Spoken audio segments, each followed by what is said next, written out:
Hi, this is Nikki Shahid. As I was looking through your lesson for this month's module, it occurred to me that you might enjoy hearing this story that I made up years ago to help parents understand the process of evaluation, of setting things down, letting things go, and deciding what to carry forward that is part of the birth process. So this story is called The Pilgrimage. This story begins in a faraway village that sits at the base of three mountains where three rivers meet. And in this village is a beautiful temple, a temple that is a place of congregation, worship, and celebration for a society of folks who are ruled and governed by women. Now, one day, a flood comes rushing down those three rivers and wipes out the village. Nothing is left standing except for the temple. And so a decision is made among the elders that for the safety of the people, they need to relocate. And so they cross over the three rivers and the three mountains and move themselves to an oasis at the edge of the desert. And there they continue their life. Now, when women in this society come of age, they have to make a pilgrimage back to that temple as part of their initiation into adulthood. And when they return, they will be ready for marriage, they'll be ready to have children, they'll be ready for leadership, they will be an adult. So Nadiri was the head elder's granddaughter. And when it was time for her to come of age and go on her pilgrimage to the temple, the people, the women in the village gathered together and they held a ceremony for her to help her prepare. They gave her beautiful gifts. Her grandmother made a pair of lovely sandals for her that laced up her leg. Another woman in her family gave her a knife for hunting and carving. People had advice for her. They talked about their own pilgrimage, and some of them were sort of boastful about how quickly they were able to do it or how easy it was for them. And others seemed to be competing to have the worst horror story of the difficult things that happened to them along their journey and how long it took them and how their trip was even more arduous than others.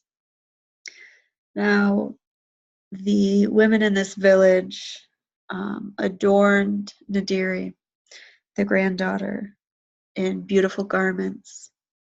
Her mother gave her prayer beads, and several of the women braided Nadiri's hair, weaving into it beautiful shells and beads. It was very heavy, but very lovely. And one of the women even gave Nadiri a special meal made of fruit paste. And she told her, when I made my pilgrimage, this is the thing that got me through. Keep this nearby and it will get you through. So the next day, Nadiri packed up all of the lovely things that were given to her. And she also packed up prayers and supplications that were given to her by different people in the village. They had asked her to carry them back to the temple for her. And so it was quite a lot that she had to carry. But she was fierce and she was determined. So she set off on the path that would lead her through the desert toward the mountains. And suddenly she had this strange sense that someone was watching her. And when Nadiri turned and looked, she saw that there was a tiger stalking her. Now, she was a very fast and strong young woman, and under normal circumstances, she probably could have outrun it. However, with all of these bags and bags of things that Nadiri had to carry with her, the best that she could do was squeeze into a little space and hide. And she sat all day waiting for the tiger to leave, hiding out. And when the sun set, the tiger walked away, and she barely had enough time to set up camp and make a fire. Well, of course, Nadiri was very frustrated. Other women had made it to the temple and back in just a matter of days, and here she had lost an entire day, not very far from her village. In fact, that night she could see the smoke from the village from people's fires. So the next day she set off again. And man, those bags she was carrying were so heavy. They cut into her shoulders, giving her blisters. So she walked, but she walked slowly. Even the sandals that she wore were giving her blisters. She was very tired, and once again, she didn't even make it to the mountains that day. So she tried to stay positive. She tried to focus on where she was going and all of the wonderful opportunities that would await her when she got back. But she was getting rather frustrated. Now on the third day, Nadiri pressed on. She pressed on with her beautiful braided hairdo, giving her quite a headache, and the straps on her bags cutting into her shoulders until they bled, and the sandals doing the same, causing blisters and pain and bleeding in her feet. Finally, at the end of the third day, Nadiri reached the foot of the mountains. She began to wonder if she was really cut out for this. She began to wonder if she would be able to fill her grandmother's shoes and step into the role of elder someday, if she couldn't even go and make this pilgrimage the way that other people had made it. But then in that moment, Nadiri remembered something. She remembered that fruit paste that her aunt had given her, and she was quite hungry. She said, this will be the thing. This will be just the thing to power me through and rejuvenate me to complete this journey. But when Nadiri opened the bag that held the fruit paste, she saw that it was rotten and covered in ants that had crawled over it while she had slept at night. And in that moment, she had it. She threw down that fruit paste on the ground. She said, this was supposed to help me. This was supposed to get me through. She looked down at her sandals cutting into her feet, and she said to herself, why am I holding on to these? They're only holding me back. They're not even helping me. She threw the sandals down on the ground. She took out her knife and she began to cut the braids off of her head, one by one, releasing the weight of all that was in her head. She looked at the bag full of prayers and supplications and trinkets to bring to the temple and said, why am I carrying other people's hopes and dreams and wishes? And then she grabbed those prayer beads around her neck and she almost pulled them off, but then she said, wait, these will serve me in a different way to help me get through the journey.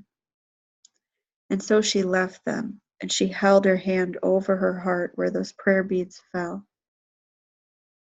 And in that moment, she connected with something deeper. She connected with something that she knew that all the other women who had made this pilgrimage before her had connected with. She felt light. She felt free.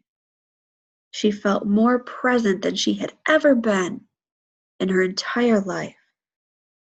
And she began to set off up the mountain. Now, Nadiri's young cousin was a hunter who went out all around the areas that surrounded the village to hunt. And he happened upon Nadiri's camp.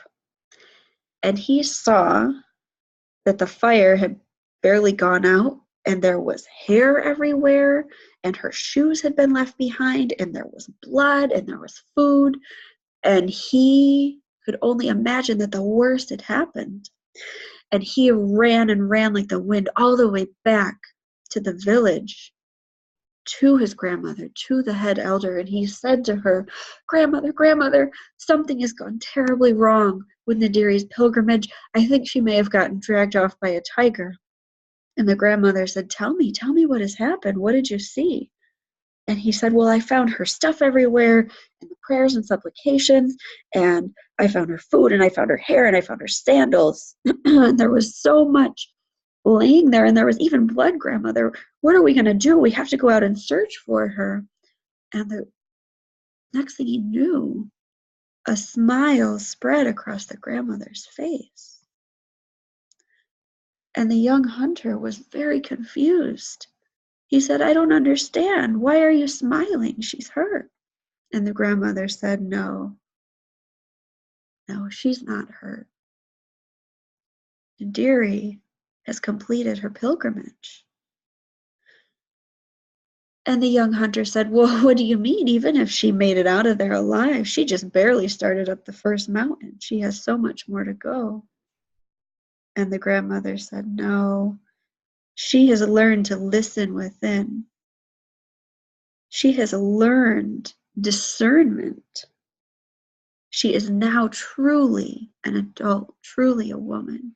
Her pilgrimage is already complete."